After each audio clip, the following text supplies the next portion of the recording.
Hello, my name is Shirria. This is the Shirria Mac channel where I document my journey towards debt freedom in hopes to build wealth, retire early, or become work independent as a married woman paying debt alone.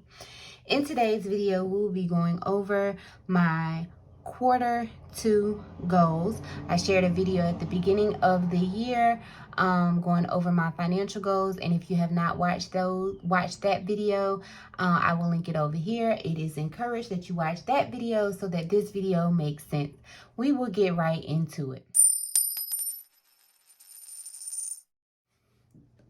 So, as you can see, I just have in my regular little notebook, this is the exact same notebook that I documented my 2021 financial goals. They are here. And so I took the liberty of breaking those down into quarters so that the goals do not seem so overwhelming. Comment down below if, that is something you do. Give me a thumbs up. As for my financial goals for this year, there were actually 4 of them. I will not go into detail on all 4, but these are the 2 main ones. Saving an additional $10,000 in my personal savings aside from my emergency fund, and then having $13,000, eliminating the accrued interest on my student loans before the payments resume October the 1st. So, as you can see, to eliminate student loan interest in the amount of $13,703.35, which was what the balance was at the beginning of this year, broke that down into quarters. That means each quarter I needed to have paid down $4,567.79. As you can see, for the quarter 1, I was only able to pay $2,682.45. So actually the difference between those 2 numbers will get rolled on over into quarter 2's goal, which will actually bring quarter 2's goal to $6,453.13. But I'm gonna wait and see exactly what I was actually able to pay at the end of quarter 2, which will be June 30th. So for quarter 2, I did not do this in quarter 1, but for quarter 2, I did actually break it down by the month. So for each month, April, May, and June, which are the 3 months in the second quarter of the year, I need to pay at least $2,151.04 to be on target to reach this goal. And the monthly amount does include the difference between what I actually paid in quarter 1 and what was projected to pay in quarter 1. So like I said, the total for quarter 2 payments for me to be on goal by the end of the 3rd quarter was $6,453.13. But I developed this at the beginning of the year, and then I came back and I filled in the actuals or whatever. So to keep this from looking messy, I just left it at $4,567.79. But I am aware that there is a shortage here, and that shortage needs to be added to the quarter 2 goal in order to be successful in accomplishing my financial goal for 2021. As for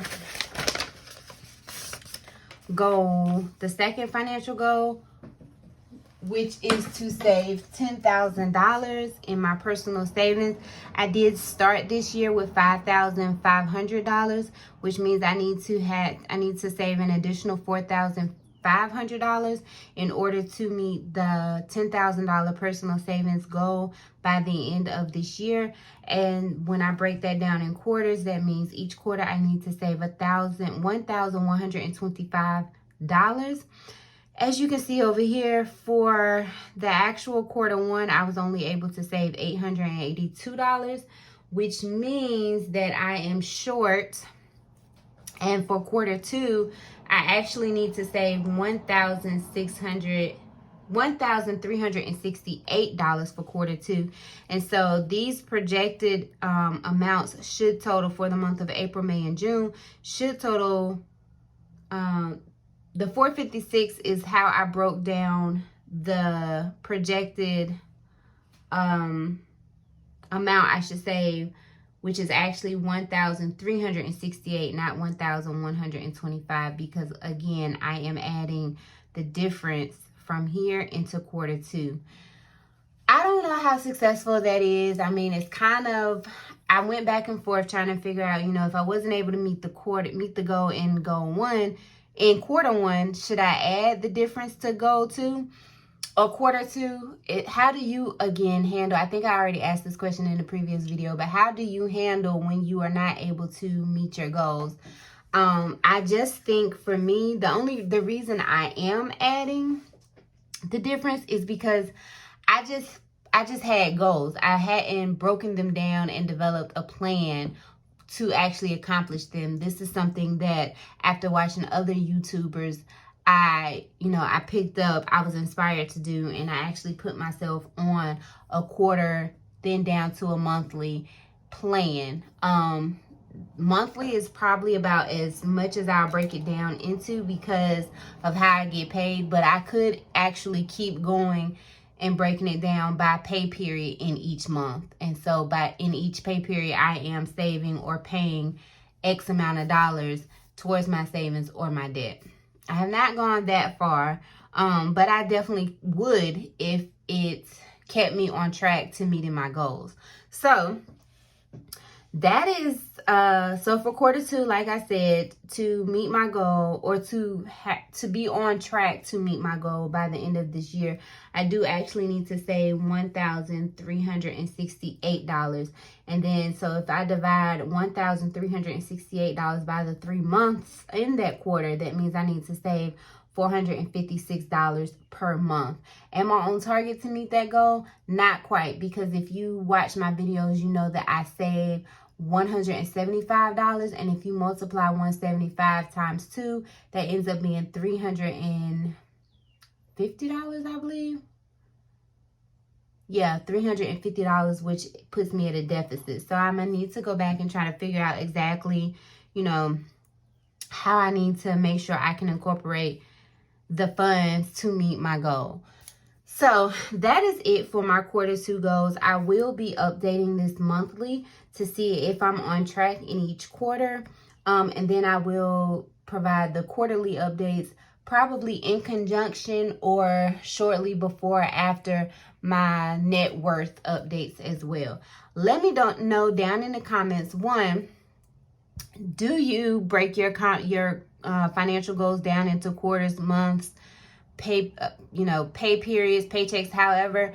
And two, what do you do when you do not meet your quarterly goals, particularly in situations like mine?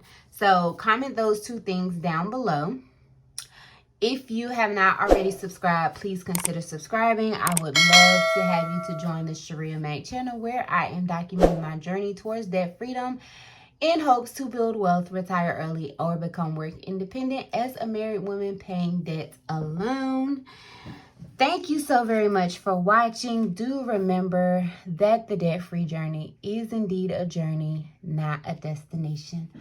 Bye.